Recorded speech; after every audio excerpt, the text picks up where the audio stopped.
Hi, and welcome to Tyson House's Ash Wednesday reading. We invite you to take about a 30-minute walk or just get up and stretch somewhere outside and listen with us as we read Denial is the Heartbeat of America by Ibram Kendi. I hope you enjoy.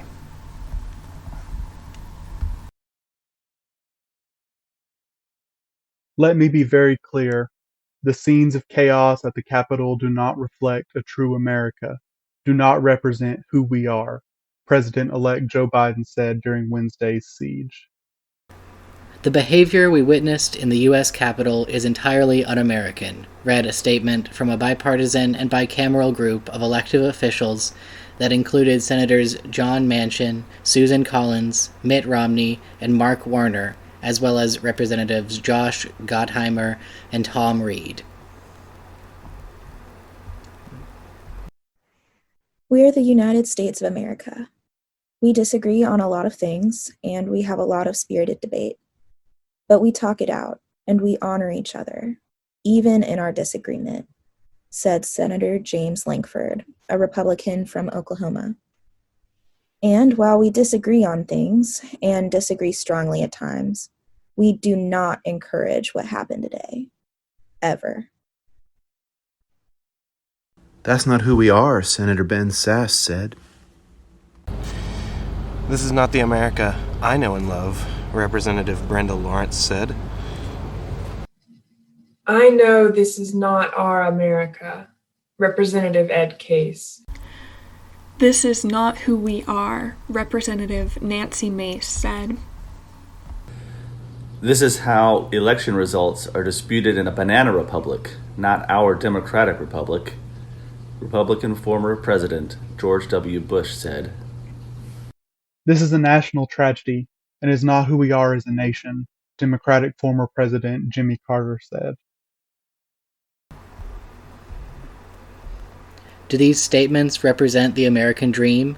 Is the American dream the great delusion about what America is and who Americans are?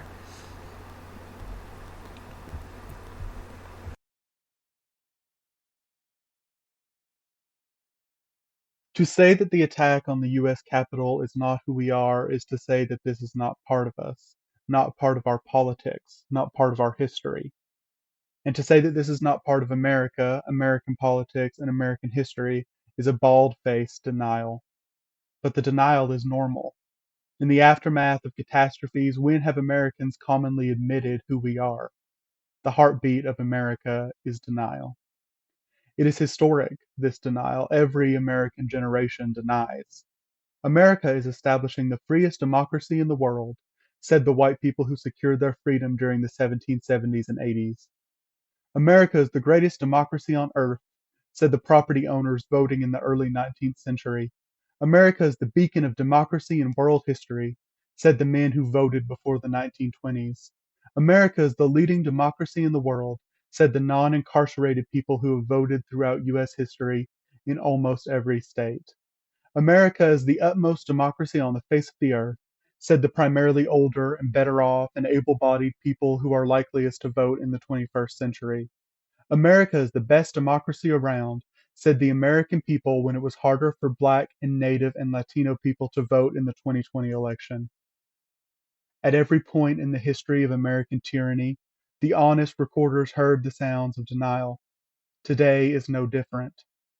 Americans remember and accept the enfranchising of citizens and peaceful transfers of power as their history, while forgetting and denying the coup plots, the attempted coups, and the successful coups.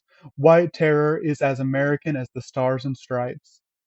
But when this is denied, it is no wonder that the events at the Capitol are read as shocking and un-American.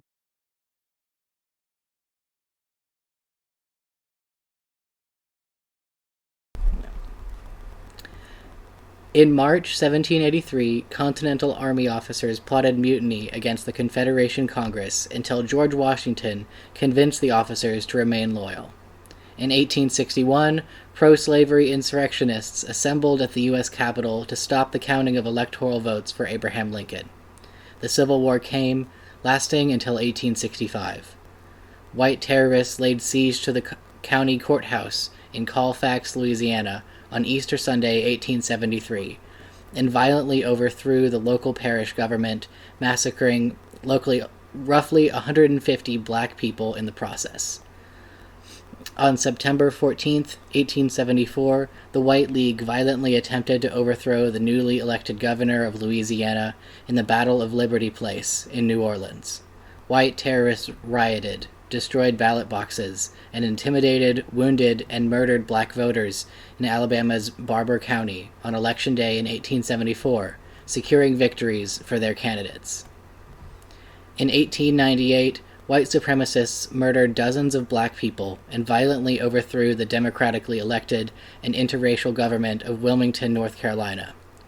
In 1921, in one of the most devastating economic coups in history, white supremacists murdered hundreds of black residents of Tulsa, Oklahoma, and destroyed their prosperous Greenwood district, known affectionately as Black Wall Street.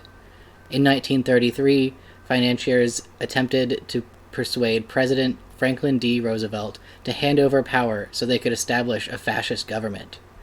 This is a small sampling, but are all the attempted and successful coups in American history not part of American history?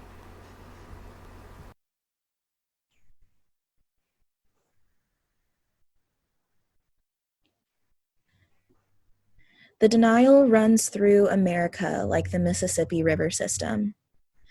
I guess after Senator Harry F. Byrd of Virginia called for massive resistance to desegregating schools on February 25th, 1956, those were not Americans who mobbed school children and college students from Little Rock, Arkansas to Boston in subsequent decades.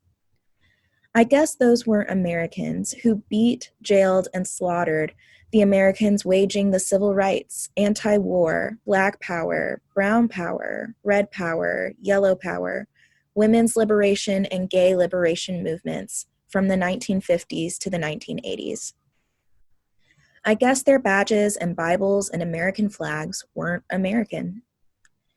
But distant history is one thing.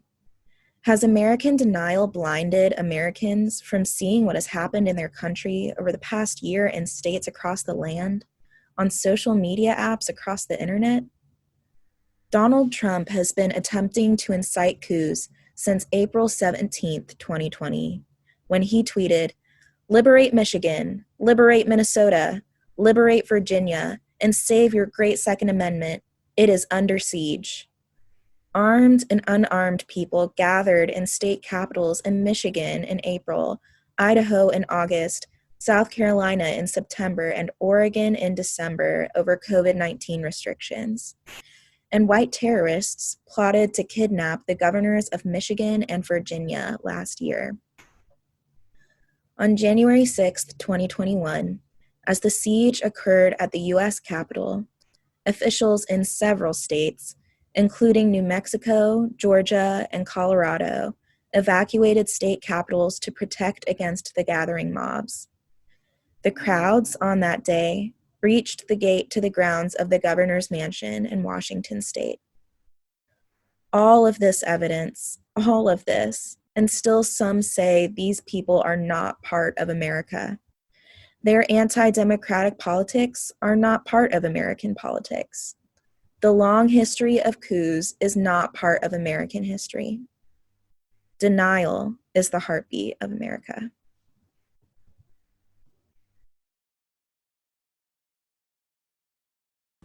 A 2018 music video shows Childish Gambino shirtless in an empty warehouse. 2 gold chains hug his neck, an afro and thick facial hair hug his face. Gambino starts walk dancing to a sweet-sounding folk melody. He comes upon a man, head covered, sitting in a chair. Gambino pulls out a handgun, assumes a comical stance evocative of a Jim Crow caricature, and shoots the man in the back of the head. The gunshot transitions the sweet melody to a hard-thumping trap beat. As the man falls to the ground, Gambino faces the camera, holds the caricature pose, and raps, "This is America." A child appears holding a red cloth. Gambino carefully lays the weapon on the cloth and dance walks away toward the camera. 2 children carelessly drag the body away in the background as Gambino raps, "This is America." Don't catch you slipping now. Look how I'm living now. Police be tripping now. Yeah, this is America. After a while, the thumping transitions back to the melody. A robed black church choir sings and sways. Gambino reappears, walk dancing in glee until someone tosses him an automatic weapon. He guns down the church members in an unmistakable reference to the 2015 Charleston, South Carolina church shooting. The gunshots again transition the melody back to the thumping beat. Gambino raps, "This is America," as the bodies are dragged away, as he delicately lays the rifle on a red cloth again held by a waiting child. Is this America? Does America protect violence more than people? Is gun life America?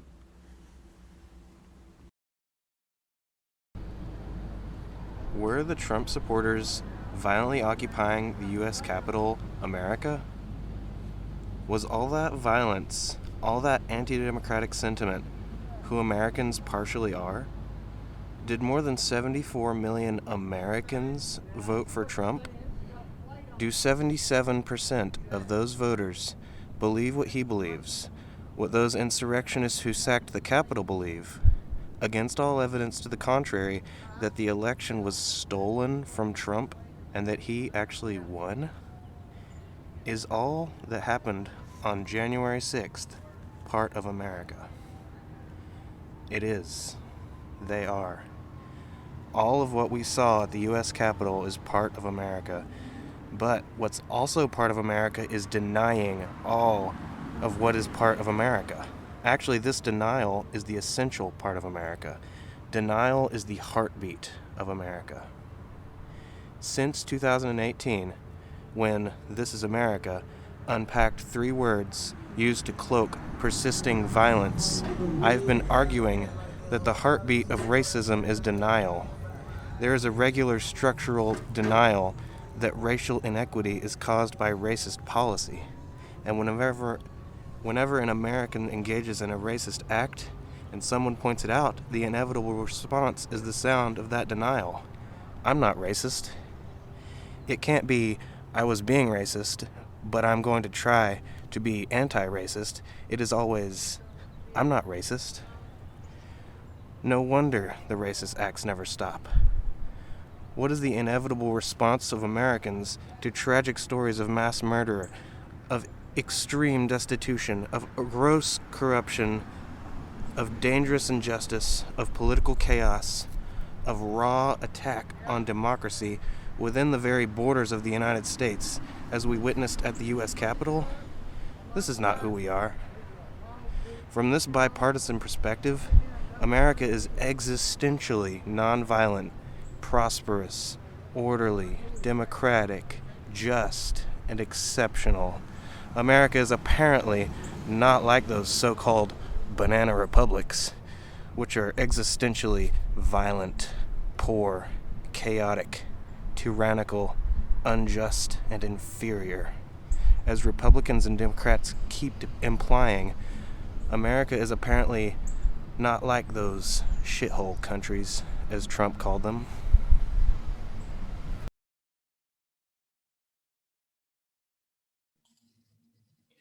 To overcome Trumpism, the American people must stop denying that Trumpism is outside America. Trump is the heartbeat of American denial in its clearest form. He is America, shirtless and exposed like childish Gambino in the video. Trump is not fundamentally different from those elected officials saying, "This is not who we are." He denies, they deny. The difference is the extremism of Trump's denial. While Americans commonly say, "I am not racist," Trump says, "I am the least racist person there is anywhere in the world." While Americans commonly say those Trump supporters who attacked the Capitol, "You're not us," Trump says, "You're very special." Trump's political opponents rage about the red meat he keeps feeding his base while starving them of truth. But when Republicans and Democrats say, "This is not who we are," whom are they speaking to? Are they speaking to swing voters, Do they believe that older white centrists can't handle the truth? Are they starving them of the truth too? Are they feeding white centrists the red meat of denial? Two groups of America are feeding and feeding on American denial. They are Americans like Trump who nonviolently, and like his supporters violently, rage and engage in the carnage at the US Capitol in complete denial of the election results.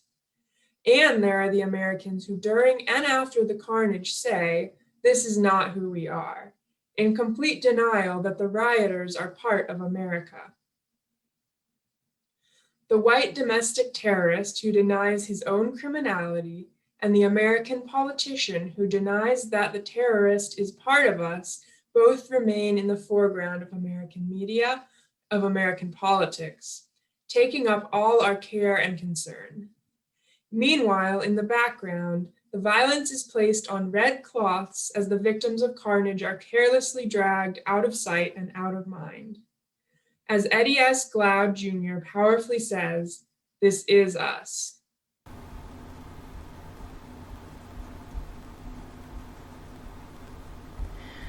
In a fall 2020 survey, 54% of Americans said that their nation is the greatest in the world, with 80% of Republicans and 35% of Democrats expressing this sentiment. In January 2020, the majority of Americans said in a survey that the United States embodies the grandeur of gender equality, happiness, health consciousness, and public health. Nearly 4 in 10 Americans said that their nation promotes income equality. But America's actual standing in the world tells a different story on these issues and others.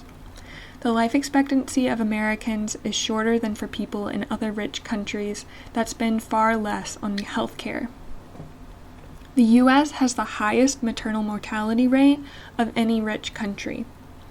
Police in the U.S. kill their fellow citizens at significantly higher rates than in any other rich country. The United States has the largest incarcerated population per capita in the world. The rate of gun violence here is significantly higher than in any other wealthy nation. Only Israel has a higher rate of poverty among rich countries than the United States. Among G7 nations, the United States has the highest rate of income inequality. The U.S. ranks second only to Greenland in the highest rates of suicides by firearm, and most of those suicides are by white men. This is America, just like the insurrection in the Capitol was America. We need to see this reality with clear eyes, because nothing has held back America more than its denial. Nothing has caused more human carnage than American denial. If you can look at this carnage and respond, "That's not us," then you'll consider it to be an anomaly. Humans, like nations, are not going to perform radical surgery on cancers that they don't think are part of them. Instead of seeing white supremacists as the greatest domestic terror threat of our time, too many see them as marginal actors. Thus, the marginal response to the carnage. Thus, the carnage continues. Police violence, instead of being seen as the unnecessary killing of 3 Americans every single day, is dismissed as the product of bad apples. Thus, the marginal response to Breonna Taylor's and George Floyd's killings. Thus, the carnage continues. Voter suppression, instead of being seen as corroding American electoral politics, is dismissed as a rogue GOP operation. Thus, the marginal response to electoral carnage. Thus, the carnage continues.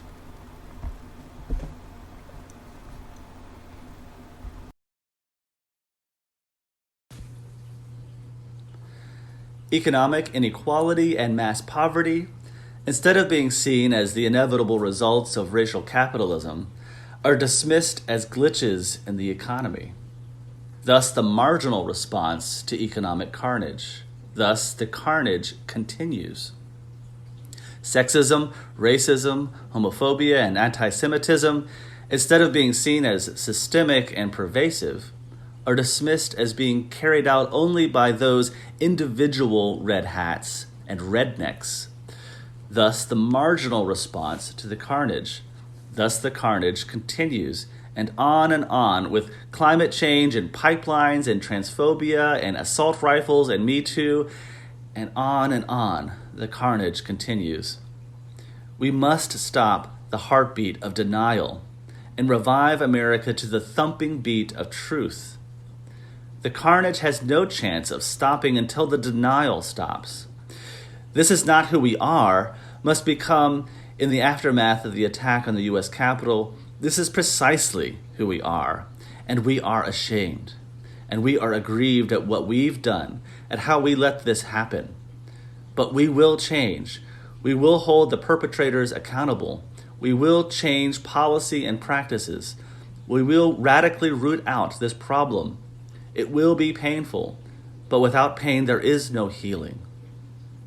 And in the end, what will make America true is the willingness of the American people to stare at their national face for the first time, to open the book of their history for the first time and see themselves for themselves, all the political viciousness, all the political beauty, and finally right the wrongs or spend the rest of the life of America trying. This can be who we are.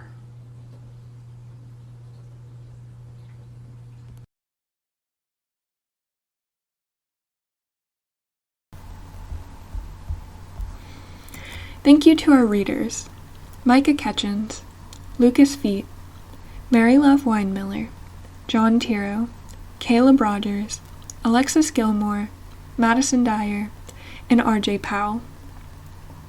The article, Denial is the Heartbeat of America, by Ibram Kendi, was published on January 11th, 2021, in The Atlantic. For more information, please go to theatlantic.com. If you'd like to join this discussion, we'll be having a Lenten Workday on Saturday, February 20th at noon. If you want to come and discuss the article with us or just hang out, we will see you soon and hope to see you then.